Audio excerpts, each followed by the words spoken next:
Assalamualaikum warahmatullahi wabarakatuh. Saya Aldila Gir Isantina, residen semester 7, SKKMK UGM akan mempresentasikan materi terkait PCOS.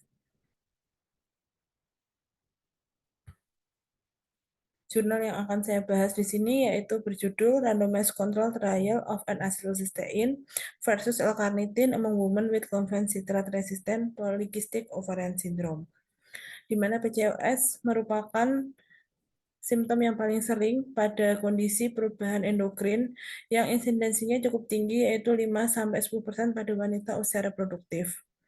Biasanya terjadi gambaran polycystic ovary, kronik anovulasi, dan hiperandrogenisme. Pasien dengan PCOS akan mengalami insulin resisten yang erat kaitannya dengan hiperandrogenemia yang merupakan dasar dari patogenesis PCOS. Kondisi insulin resisten ini akan menyebabkan android type adiposity, sehingga 30-60% wanita dengan PCOS biasanya merupakan wanita dengan obes dan overweight. Sedangkan N-acetylcysteine sendiri merupakan derivat dari sistein yang memiliki aksi untuk insulin synthesizer dan stabilisasi insulin reseptor melawan stres oksidatif. Rendahnya serum L-carnitin berkaitan dengan hiperinsulinemia dan hiperandrogenemia pada pasien dengan PCOS. Tujuan penelitian ini adalah membandingkan rasio kehamilan dan perubahan metabolik pada pasien yang mendapatkan L-carnitin dan N-acetylcysteine dengan konvensi resisten pada pasien PCOS. Penelitian ini menggunakan metode double blind randomized control trial yang dilakukan pada periode 1 Januari 2017 hingga 31 Januari hingga 31 Maret 2018 pada Departemen Obstetrik Ginekologi, Faculty of Medicine Zagazig, dan mendapatkan izin ethical clearance dari universitas tersebut. Kriteria inklusinya yaitu wanita dengan usia 18-40 tahun dengan infertilitas selama 1 tahun yang memenuhi kriteria Rotterdam dengan 2 atau 3 dari kondisi klinis yaitu oligo dan atau anovulasi, adanya gambaran klinik atau biochemical dari hiperandrogenisme, serta adanya polycystic ovary. Pada pasien dengan konvensitrat resisten yang telah diberikan konvensitrat dosis 150 mg per hari selama 5 hari, selama 3 siklus namun tidak terjadi adekuat folikular maturasi. Sedangkan untuk eksklusinya yaitu penyebab infertilitas lain seperti faktor dari suami, perubahan endokrin atau thyroid dysfunction, dan pasien mengkonsumsi medikasi atau obat-obatan yang berhubungan dengan metabolisme karbohidrat ataupun limit selama 3 bulan sebelum penelitian dimulai. Penelitian ini melibatkan 229 sampel yang akhirnya sesuai dengan kriteria eksklusi dan inklusi, maka dapat dilakukan randomisasi pada 164 sampel dengan pasien yang mendapatkan L-acetylcysteine sebanyak 82 orang dan L-carnitin sebanyak 22 orang.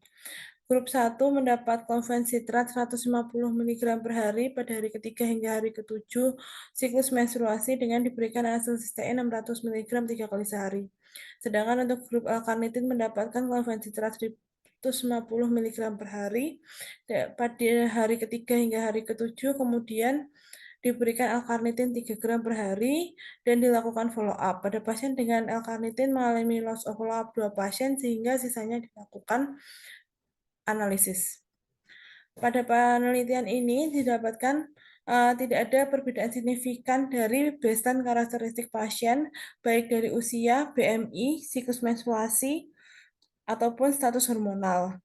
Dan di sini juga pada kedua grup tersebut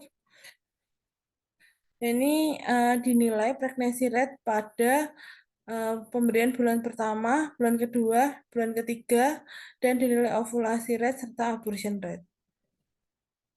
Hasilnya, setelah pemberian 3 bulan tidak ada hasil signifikan dari klinis maupun dari statistik terkait pregnancy rate, ovulasi rate, maupun spontaneous aborsi pada kedua grup. serta tidak ada perubahan signifikan untuk menurunkan BMI pada kedua grup tersebut. Hasil dari pemberian treatment tersebut signifikan untuk menurunkan FSH, LH, free testosteron, insulin resisten dengan marker FG-FI, rasio FG per FI rasio, dan HOMA index pada kedua grup. Di sini didapatkan tabel bahwa pada pemberian N-acetylcysteine dan L-carnitin ini signifikan untuk menstrual history atau regulasi menstruasi, kemudian juga dapat menurunkan FSH, LH, free testosteron, FG, FL, FG per FI rasio, dan HOMA index di kedua buah sampel yang mendapatkan perlakuan yang berbeda. Namun menariknya, hanya pemberian L-carnitin yang dapat memberikan signifikan perubahan hasil LDL, HDL, dan total kolesterol serta trigliserid pada pemberian sampling yang mendapatkan konvensional dengan L-carnitin ini mengalami improvement nilai dari profil lipid. Berikut komparasi perubahan karakteristik dari kedua baseline yang diberikan konvensional dan acetylcysteine serta konvensional dengan L-carnitin. Di sini tampak adanya perubahan terkait dari hormonal di kedua sampel tersebut. Sedangkan L-carnitin sendiri akan memperbaiki menstrual regularitas, hormon level, insulin resistant parameter, dan lipid profile, di mana pemberian N-acetylcysteine dan konvensitrat akan mendapatkan hasil yang lebih baik untuk memperbaiki free testosteron dan insulin resisten. Sedangkan pemberian N-acetylcysteine ini juga signifikan untuk menaikkan ovulasi, pregnansi, dan kelahiran hidup dibandingkan laparoskopik ovarian drilling pada pasien dengan resisten konvensitrat pada penelitian sebelumnya. N-acetylcysteine ini dapat menurunkan FG-FI, rasio FG per FI, setelah 3 bulan pemberian treatment yang terlihat dari hasilnya pasca terapi dan intervensi. Sedangkan N-acetylcysteine ini juga dikatakan equal atau lebih baik dibanding pemberian metformin. Kesimpulannya, baik N-acetylcysteine maupun L-carnitin sama-sama efektif untuk memperbaiki ovulasi rate maupun pregnansi pada pasien dengan konvensitrat, resisten, dan PCOS. Namun, hanya N-acetylcysteine yang lebih baik untuk ameliorating insulin resisten dan hanya pasien yang mendapatkan L-carnitin yang dapat diperbaiki atau mendapatkan hasil perbaikan dari penilaian profil lipid. Demikian presentasi dari saya. Wassalamualaikum warahmatullahi wabarakatuh.